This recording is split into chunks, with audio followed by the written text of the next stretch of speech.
All right, Lily, let's get Lily on here. Three apps, 228732. Hi, Alex. Yeah, I had a pretty good week. I was excited about those. Let me look at some of my notes here. It was interesting too because what I found the most exciting is as I was going through, I just had my scheduled meeting with Ginny to go over some leads because we're still trying to ramp up my leads here in the county. Yeah. But in lieu of not having as what I call work, I decided to just go back in and start recycling my old leads. So I went right back, and it was good. One of these sales is from a lead that's way back from April from Virginia. So it's definitely encouraging to kind of make use of that. Another one was someone that had canceled on me. I had made the call, booked the appointment, called to confirm the appointment.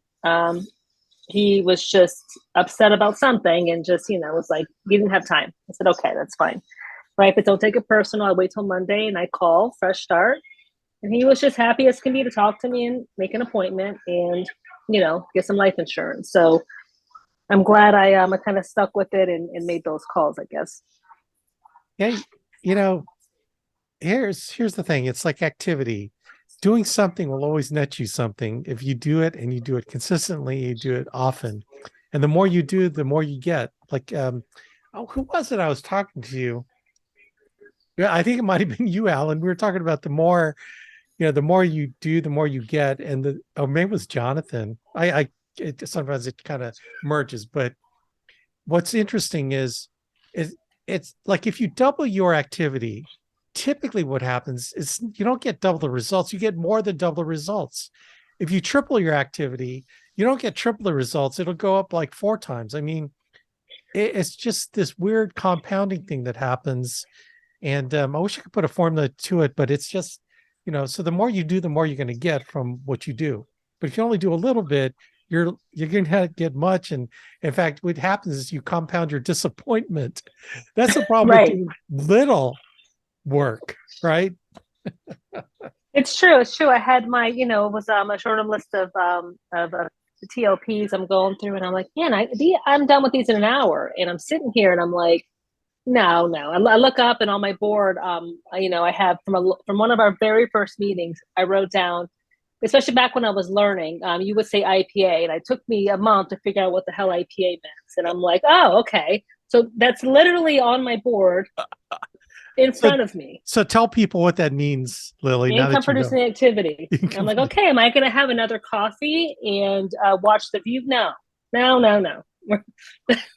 I'm Yeah, going to do just that IPA and get some work. It keeps you focused. It keeps you, you have to, it's so important to just stay motivated on your own. You have to, if you don't have work in front of you, you have to find the work. You keep working, keep doing it, and that's just kind of what I'm doing now. that's interesting. It was you I was talking about. The more you do, the more you get.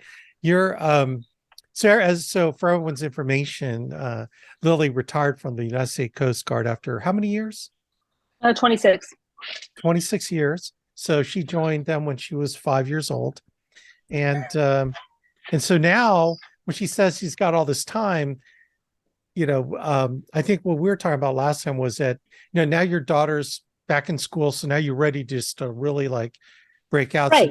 now it's getting leads. So we need to get you more leads so you can do more work, which was, I think, prompted the conversation with Ginny. We're going to ramp up your GMRs or add more, doing some stuff, whatever. Right.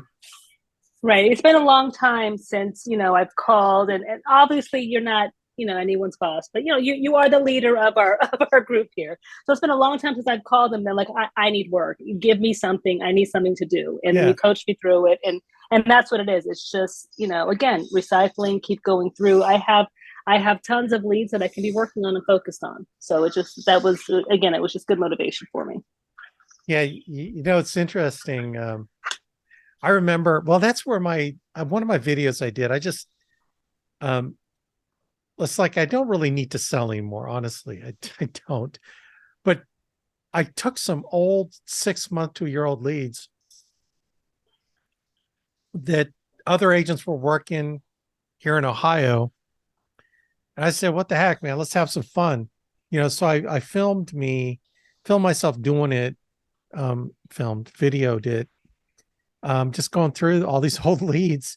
And, it was just fun to do it. I think there's something about not having to, this is something I'd make a recommendation. You have to act like you don't need to make the money. And for some reason, you're more successful when you act like you don't need the money, and you're more like you don't care what happens. Like I didn't care if I booked an appointment or not. Amen.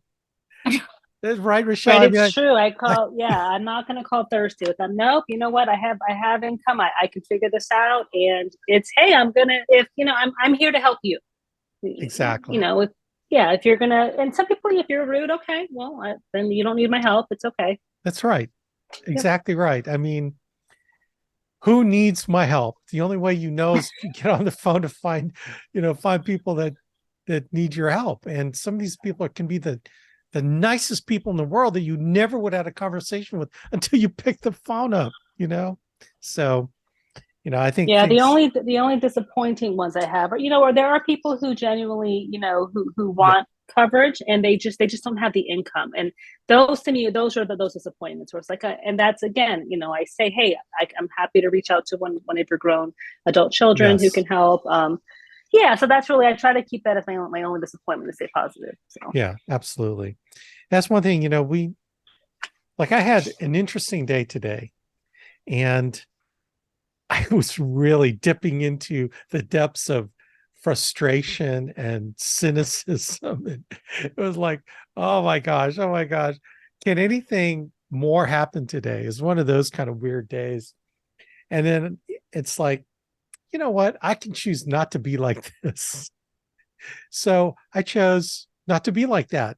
And all of a sudden, I was feeling much better about the day. And so we keep rolling on. And actually, so I was there's this one guy I follow on Facebook, and this guy's just a prayer warrior, and the way he prays, it just lights me up. So anytime I run across his stuff, and so what helps me feel better is when I'm sending these positive prayer things to certain agents, just I go through, it's like, oh, this person needs to be blessed with this, and this person. And it makes me feel better that I sent these out. And what's great is I didn't produce it, but I thought enough about someone to send it out to them because, you know, and then one of them texted me back and she goes, Alex, you don't have any idea how much I needed that because I had just the worst day today. It's like, oh my gosh, how cool is that? Right. And so I feel so much better today that I was able to bless other people with this cool dude. I love this guy. I subscribe to him.